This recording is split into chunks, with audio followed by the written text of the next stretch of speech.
What's going on? Yeah, so I'll answer the latter first. No one knows what's going on, but they don't even know what's going on to a degree.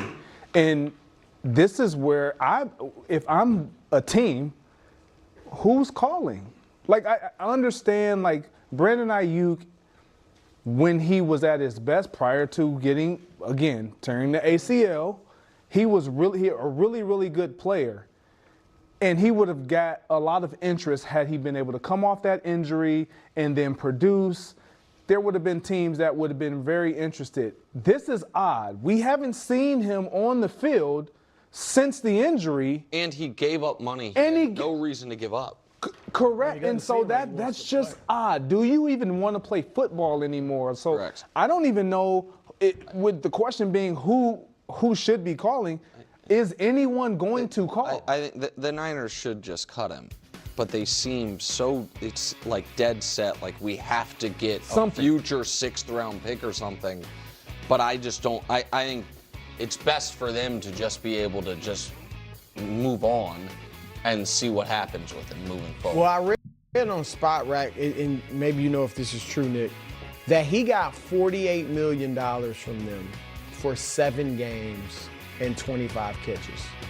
Well, yeah, because he signed that deal, and now I know they voided, but he They voided the thing a is lot of this, it. Yeah, it would have he been could have more. gotten way more, Yes, without ever playing again. Like he could have, his money was injury guaranteed, Brew. So if he, or some of it that they like, he could have, if he would have just shown up and been like, I can't play or I'm not ready, they would have had to give him more. But he was missing rehab. He Like, just yeah, stopped. it feels like there's a lot of issues there. I agree with Greg. Like, I mean, if you're desperately in need, you could probably get him incredibly cheap. Yes. You take a flyer on. Yeah. I mean, this entire situation has been so ridiculous, and one of the most ridiculous parts is watching how many people come to Brandon Aiyuk's defense and point fingers at the 49ers, which is completely absurd. Because when you think of high-caliber players like Kittle, Christian McCaffrey, Mike Evans, they're all saying, I want to be in San Francisco. I want to be in San Francisco. I want to be in San Francisco. Mike Evans, at the tail end of his career, is saying, get me to Kyle Shanahan and Brock Purdy. And then you've got Brandon Aiyuk, and people say, well, he was doing his own thing. He was doing his own rehab, this and that. And it's just, come on. What are you doing? When all you have to do is show up to some meetings or some physical therapy sessions, however it's structured, and you'll get paid millions upon millions upon millions, no matter how unhappy you are, no matter how much you want out of San Francisco. That's the reality. No matter how much you hate ownership and coaching and whoever, there's something fundamentally wrong if you refuse to show up. It's one thing if you were a billionaire, then okay, maybe. But this is just crazy. It's bizarre. And the problem is, we've essentially not seen him play football in 2 years. In 2 years. And that typically doesn't work out so great. When you haven't been on the field and played in a long time. And the other thing is, even when he did play, because things were already strange before the contract. Then. He signed, right? The whole situation with the issues involving Shanahan, kind of being at practice but not really showing up, wearing the wrong gear, he was already weird to begin with. Then he gets on the field and was not good at all at the start of that season. It was kind of a disaster. Then he gets injured. Then you have all this other strange stuff. So the whole thing is absurd. I know a lot of Washington Commanders fans are saying, oh, we want Brandon Aiyuk to be great alongside Jaden. And I'm thinking, no, you don't want him. You do not want him. You're trying to build something special. You're trying to establish a winning culture. You do not want him or need him. The whole thing is just weird. It's absurd. And if you're serious about building a winning culture, you do not want that in your locker room. You just don't. That's how it works, man. Just the way it works. You do not want that. And any team that might be able to take on a Brandon Aiyuk, they definitely don't want to. A team that has the right infrastructure, you'd ask, why? Wait, why would the Rams want to deal with that? Why would the Chiefs want to deal with that? And any of the desperate teams that are trying to get their heads above water, trying to build something fresh. So let's say you're the Raiders or the Jets or whoever. You're starting something new. You're creating something new. Why bring that in? You want to build the culture you want to build. So why bring in something like that? Andy again, if you don't work in San Francisco. If you don't work with Kyle Shanahan.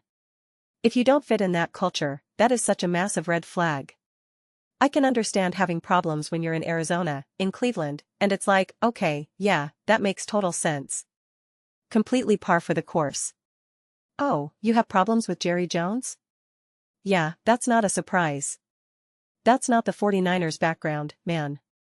That's not Mike Evans, he couldn't sign fast enough with the 49ers. Okay, he couldn't sign fast enough. Christian McCaffrey is doing everything to get back on the field. Kittle, same thing. And then you have Brandon Aiyuk who's like, nah. Whatever. It's weird. It's bizarre and makes no sense. So, who should be calling for Aiyuk? Nobody. What team? Name a team, literally. Because of the history with Jaden and the Commanders, I get it. But it's not that important. It's not that big of a deal. Why? Why bring that into play? It doesn't make any sense.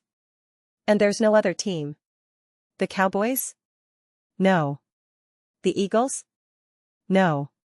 The Giants? No. Right? The Chargers? No. The Broncos? No. No actual contender. The Seahawks? No. Like, what? What team? And apparently, people have been trying to reach out to Brandon Aiyuk, and they can't get a hold of him or his camp either. Let alone the 49ers. Apparently, no one can. So it's just, I don't know, man. Football is really hard. It's a long season. It's physical. You have to be willing to put in the work. You have to be willing to go aft. Alright. It's kind of interesting because people talk about how these leagues are not filled with players who are fully committed, right? They talk about this especially in basketball, that the vast majority of the league doesn't actually truly care. They're just there because it's a great job, right? Like, what else am I going to do? I'm good enough to be in the league, so yeah, I'm going to do it. I'm going to get paid. I want the fame. I want the money. Fine. But that's it. They're not really all in. They're not really about putting in the work. Football no doubt has that as well. But for you to not be about it and not put in the work, yet still be productive and still be important to your team, you have to be so elite, so special. Otherwise, you absolutely will be outworked and you will fade. The fact is, you have to put in the work. You have to do the film study. You have to do the work in the weight room. You have to push yourself to the limit. That's why these players' bodies break down, because they have to push themselves to the limit just to keep competing. Maybe some of the less skilled guys, the guys who are just massive and in the right alignment, I'm 350 pounds and a monster, right? Even those guys obviously have to put in the work, but you could argue that okay, you can dig deep every once in a while and make a play and there you are. But you're a skill position player. If you're someone who needs to really understand the game, it's not just get open and catch the ball and done. So you have to put in the work. You have to put in the work just to maintain that physically, to maintain that speed. To maintain the ability for contested catches, whatever it may be. Your route running. You do have to put in the work. And the moment you see these guys lose a step, I talked about this recently. The moment you lose a step, it's all over. It's done. It's why these guys fall off a cliff, because it's just a fraction.